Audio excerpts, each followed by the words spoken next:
DNA में एक ऐसी खबर का हम विश्लेषण करेंगे, उसका डीएनए टेस्ट करेंगे जो परेशान करने वाली। ये खबर जम्मू कश्मीर से आई है, जहां के डीजी जेल हेमंत कुमार लोहिया की बेरहमी से हत्या कर दी गई। हम आपको इस खबर के बारे में समझाएंगे, लेकिन उससे पहले आपको कुछ लाइनें हम आज सुनाना चाहते हैं। ये ए मेरे हमनशी चल, कहीं और चल, इस चमन में अब अपना गुजारा नहीं, बात फूल की होती तो सह लेते हम, अब तो कांटों पर भी हक हमारा नहीं। आप सोच रहे होंगे कि मैं आपको विश्लेषण की जगह कमर जलालवी की ये शेर को क्यों सुना रहा हूं, लेकिन हमारा आज का विश्लेषण ही इस शेर और इसके पीछे की कहानी पर आधारित है। इसलिए इन अल्फाजों को रखना आपके सामने जरूरी था, इन पंक्तियों को आपके सामने दोहराना जरूरी था, क्योंकि ये लाइनें जम्मू कश्मीर के डीजी जेल हेमंत कुमार लोहिया के नौकर यासिर की डायरी में लिखी मिली है। यासिर पर ही हेमंत कुमार लोहिया की हत्या का आरोप है, और इसलिए आज डीएनए में हम इस हाई प्रोफाइल हत्याकांड का विश्लेषण करने से पहले डीजी लोहिया के सहायक यासिर की डायरी का डीएनए टेस्ट करेंगे और समझने की कोशिश करेंगे कि आखिर इस हत्याकांड का जिम्मेदार कौन है। नौकर यासिर, आतंकी संगठन, या फिर साइको किलिंग और डिप्रेशन की वो अवस्था जो यासिर की डायरी के हर पन्ने में झलक रही है। लेकिन इससे पहले हम आपको इस पूरे घटनाक्रम की जानकारी देंगे। हेमंत कुमार लोहिया जम्मू कश्मीर में डीजी जेल के पद पर तैनात थे और पुलिस के अनुसार उनके सरकारी आवास में मरम्मत का काम होने की वजह से वो कुछ दिन से जम्मू के उदयवाला इलाके में रहने वाले अपने दोस्त संजीव खजूरिया के घर पर रह रहे थे। और संजीव खजूरिया डीजी लोहिया के पुराने और पारिवारिक मित्र थे, और वो दोनों एक दूसरे को तब से जानते थे जब हेमंत कुमार लोहिया राजौरी के एसएसपी हुआ करते थे। जानकारी के अनुसार रात करीब 10 बजे डिनर के बाद दोनों ही परिवार सोने के लिए चले गए, लेकिन डीजी लोहिया के पैरों में मोच आने की वजह से सूजन थी और उन्होंने अपने निजी हेल्पर यासिर को अपने पैर में दवा लगाने और मालिश करने के लिए कहा। यासिर और वो अपने बेडरूम में चले गए। कुछ देर बाद लोगों को उनकी चीख सुनाई दी और चीख सुनने के बाद परिवार के लोग उनके कमरे की तरफ भागे, लेकिन उनका कमरा अंदर से बंद था, जिसके बाद परिवार के लोगों ने बाहर मौजूद सुरक्षा कर्मियों को बुलाया और उनके कमरे का दरवाजा तोड़ा गया। और पुलिस ये भी कह रही है कि उनके हेल्पर यासिर ने पहले तकिए से उनका दम घोटने की कोशिश की और उसके बाद उसने पास में रखी कांच की बोतल तोड़कर उससे उनके गले और पेट में हमला किया। यही नहीं, हमले के बाद उसने उन्हें जलाने की भी कोशिश की और बाद में पीछे के दरवाजे से वो भाग निकला। लोहिया जी के जो दोस्त हैं राजीव खजूरिया जी, इनके घर में वो पिछले कुछ दिनों से रह रहे थे और रात को खाना खाने के बाद जब अपने बेडरूम में जाते हैं तो ये लड़का जो डोमेस्टिक सर्वेंट है, जो पिछले कुछ अर्से से काम करता था, वो कहीं पाँव में कोई थोड़ी उनकी चोट थी और पाँव को मरहम लगाने के लिए उस वक़्त अंदर था और अचानक उसने कुंडी लगा के उनके ऊपर हमला किया और बार बार उसमें जो है वो शार्प एज्ड वेपन के साथ उनके ऊपर अटैक किया। बाद में उनको आग लगाने की, किसी कपड़े को, तकिए को आग लगा के वो भी उनके ऊपर फेंका, शायद उनको सफोकेट करने के लिए।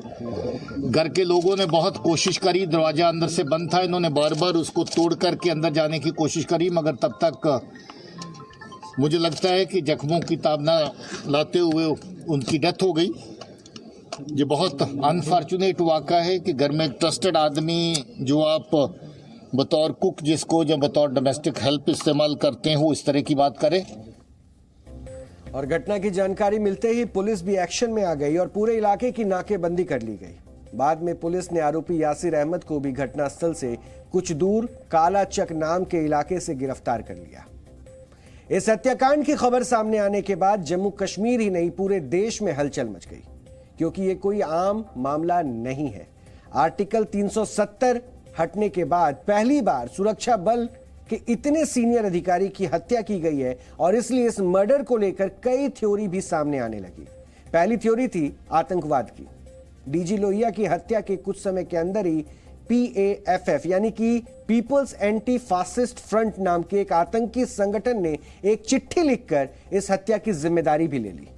और इस प्रेस रिलीज में लिखा गया है बाकायदा कि हमारी स्पेशल स्क्वाड ने उदयवाला में इंटेलिजेंस बेस्ड ऑपरेशन को अंजाम दिया है।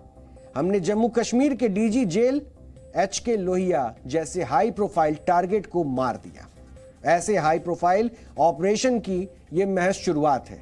यह हिंदुत्ववादी शासन और उनके सहयोगियों को हमारी चेतावनी है कि हम कभी भी और कहीं भी टारगेट हिट कर सकते हैं। यह उस शासन के गृह मंत्री को हमारा छोटा सा तोहफा है जो जम्मू कश्मीर विजिट पर है। हम ऐसे ऑपरेशन जारी रखेंगे। इसलिए हमने कहा आतंकी कनेक्शन। हालांकि पुलिस ने आतंकी हमले वाली इस थ्योरी को खारिज कर दिया और इस प्रेस रिलीज को भी फेक बताया गया। इसकी जगह पुलिस ने आरोपी नौकर यासिर की एक डायरी पेश की और इस डायरी के पन्ने उलटने के बाद हत्याकांड की जो पूरा हत्याकांड हुआ है उसकी साइको किलर थ्योरी भी सामने आने लगी। जम्मू के ADGP मुकेश सिंह ने कहा कि घटना का कोई भी आतंकवादी कनेक्शन अभी तक सामने नहीं आया है और उसकी नजर में यासिर ही मुख्य आरोपी है। शुरुआती जांच में ऐसा लग रहा है कि एक लड़का जो डोमेस्टिक हेल्प के तौर पे उनके साथ काम करता था, 4-5 महीनों से काम कर रहा था, उसका हाथ है इस घटना में। CCTV फुटेजेस अवेलेबल है जिसमें वो भागता हुआ नजर आ रहा है। जो हथियार इस कांड में इस्तेमाल हुआ है उसको बरामद कर लिया गया है। फिलहाल टेरर एंगल का कोई भी एविडेंस इसमें नहीं आया है। एक डायरी मिली है जिसमें कि उसने अपने हाथों से लिखा है। उसकी डायरी से ऐसा लगता है कि वो काफ़ी डिप्रेशन की स्थिति में था और अपने आप की जान लेने की भी बात उस पर लिखी है। यानी जैसे इस हत्या के बारे में जानकारी मिली सबसे पहले टेरर एंगल देने की कोशिश की गई। यह अलग बात है कि पुलिस ने उस दावे को खारिज कर दिया, लेकिन अब दूसरी थ्योरी थी साइको किलर की। और इसलिए जो डायरी के पन्ने जब खंगाले गए तो जो बातें सामने आई उनके अंश भी आज मैं अपने साथ लेकर आया हूं और इसके बारे में भी आपको पूरी जानकारी साझा करूंगा और बताऊंगा कि उसने अपनी डायरी में ऐसा क्या लिखा था जिससे साइको किलिंग की ये पूरी मकसद के बारे में जानकारी मिलती है या फिर इशारा इस ओर जाता है। इसलिए आज हम हत्या आरोपी नौकर यासिर की इस डायरी का भी DNA टेस्ट करेंगे, क्योंकि पुलिस के मुताबिक इस हत्या की वजह यासिर की डायरी में ही दर्ज है। यासिर की इस पूरी डायरी में इसी तरह की शायरी या फिर उदासी भरी बातों से लगातार कई ऐसे अल्फाज लिखे हुए हैं। यानी इन पन्नों में कई जगह पे, इस डायरी के कई पन्नों में ऐसी ही बातें हैं। कहीं कहीं तो उसने खुद जिंदगी से हार जाने और मौत को गले लगाने की बातें भी लिखी है और इसी वजह से इस बात का भी शक पैदा होता है कि आखिर वो कहीं साइको किलर तो नहीं है।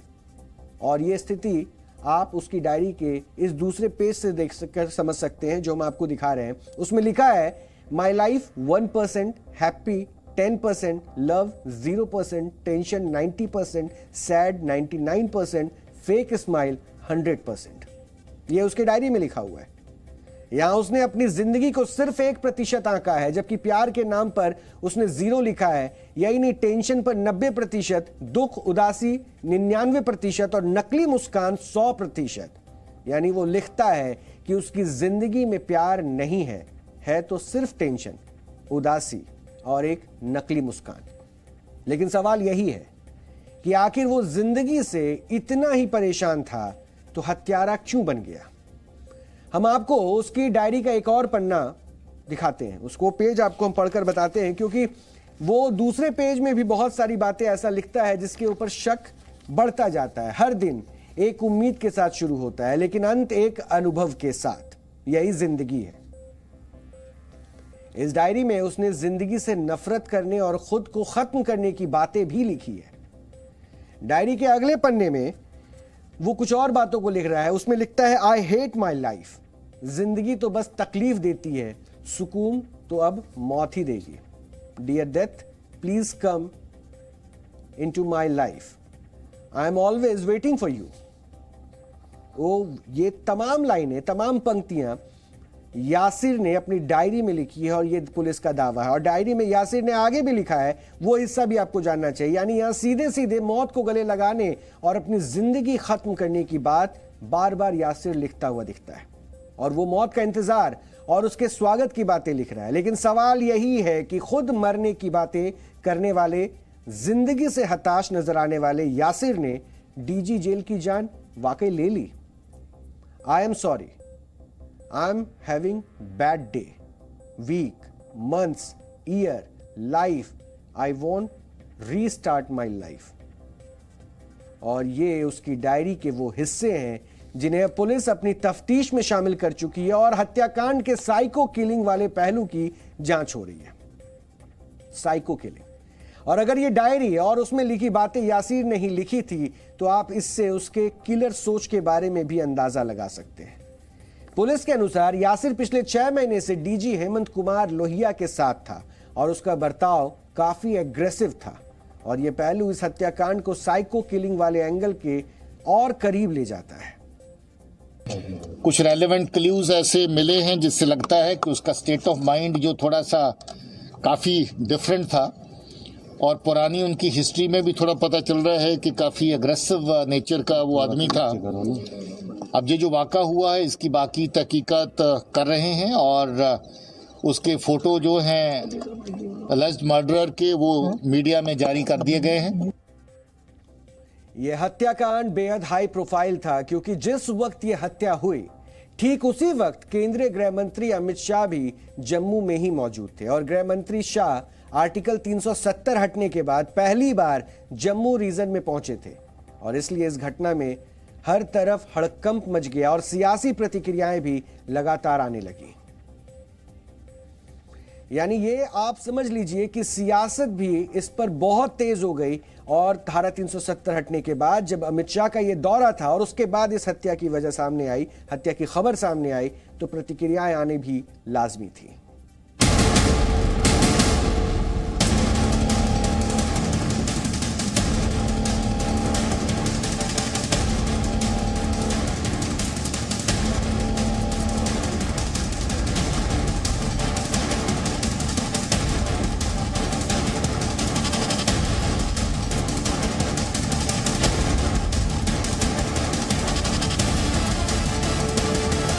अभी वहाँ डीजी की हत्या हो गई। अगर डीजी की हत्या हो सकती है तो आम आदमी की हत्या होने में क्या कितनी देर लगेगी। तो जब अब डीजी भी सुरक्षित नहीं है वहाँ का, जो पुलिस का सबसे बड़ा पदाधिकारी है, और तब भी हमारे अमित शाह जी अपना पीठ थपथपा रहे हैं, तो ये अफसोस की बात है। अभी तो इस बात को उसकी चिंता करनी चाहिए कि आखिर डीजी की हत्या कैसे हुई, किन लोगों ने की, किसकी साजिश थी, उसको बेनकाब करने की आवश्यकता है।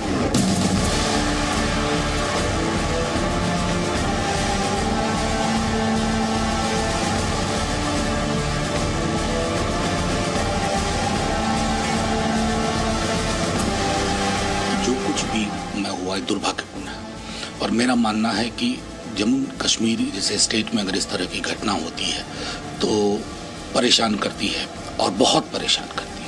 मुझको मेरा मानना है कि चाहे जो भी वो अनुसंधान हो उसके बाद भी ही कोई इस प्रकार की टिप्पणी हो, लेकिन एक बात मैं ज़रूर कहूँगा, जो नॉर्मैलिटी की बात दिल्ली से होती है वो कश्मीर में नहीं दिखती है। कश्मीर में डिसरप्शन है बीते 3 वर्षों से जिंदगियों का, जब तक उसको रिस्टोर रिट्रीव रिपेयर करने की कोशिश नहीं होगी मुश्किल।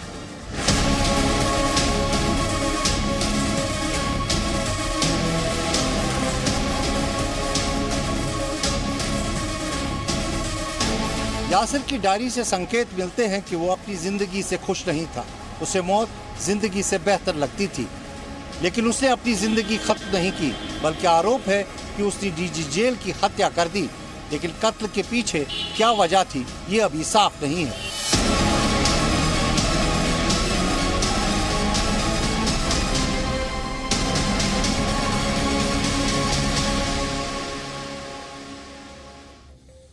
यानी सवाल इसलिए भी गहरे हो गए, चिंता इसलिए भी बढ़ गई कि इसको आतंकी एंगल से क्यों ना देखा जाए।